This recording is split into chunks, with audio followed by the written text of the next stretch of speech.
Supower is set in a parallel universe.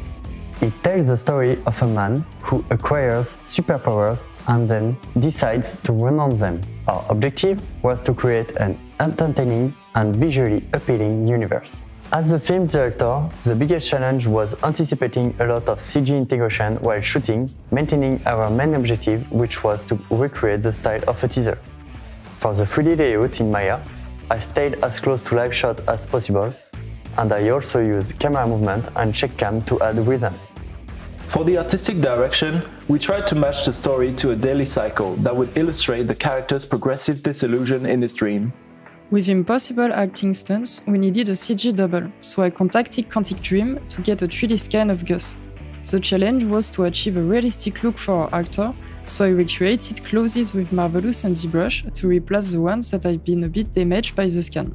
To create a base and speed up my process, I also used ZWrap on the body to achieve a first level of details in my texture and displacement that I could match with the texturing of Gus. The kaiju was our largest asset. We wanted him to be frightening and massive. He had to be powerful enough to crush a building. So I designed him with a strong upper body. I was inspired by the anatomy of a gorilla, buffalo, hippo, rhino, and T-Rex. I started by sculpting a quick skeleton, then I added muscles to make it functional and realistic. When the base was set, I worked on the alien look by adding plates and details on it like scratches or skin folds. The size of the kaiju was a parameter to take into consideration, so I textured him in May to bring details and various textures for the blending, the skin and the plates. As a specialist, my first thought went to the overall optimization of the setup by using blend matrices instead of constraints for the IKFK switches. Animating a huge monster required first to gather references and to test how he was going to move naturally. For the flat scenes, I made him look like a flexible and strong hero. To achieve these rich environments, I mixed matte paintings, projection, and 3D assets.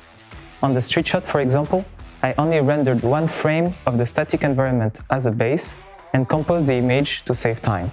To optimize the scene, every car had the same random color material and was made as a single frame proxy.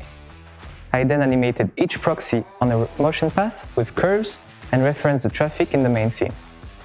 To design a realistic American city, I used OSM technology and satellite data to establish my 3D blocking.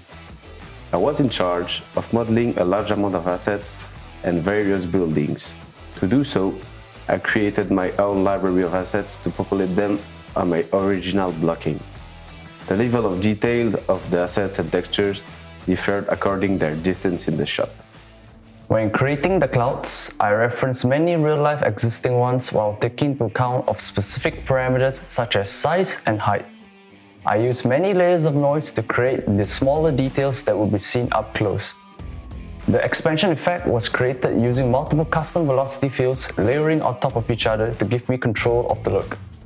The flight across the ocean scene required me to create an extended flip simulation. Due to the speed of the animation, I created custom velocity to drive the simulation. I also created a procedural destruction-ready city, scattered multiple explosion and fire for the white city shot. We tried to be pragmatic while filming to do as much matte painting as possible, but it was not enough for every shot, so we ended up having to mix together modeled and fill the breadth with camera mapping and matte painting. I created a set of lighting for all the shots, with some variation for each. For the comp, I used cryptomats and noises to add more realistic texture on the building. Now, with those superpowers of yours, I'm sure you will accomplish great things. Thank you for watching. And see you soon.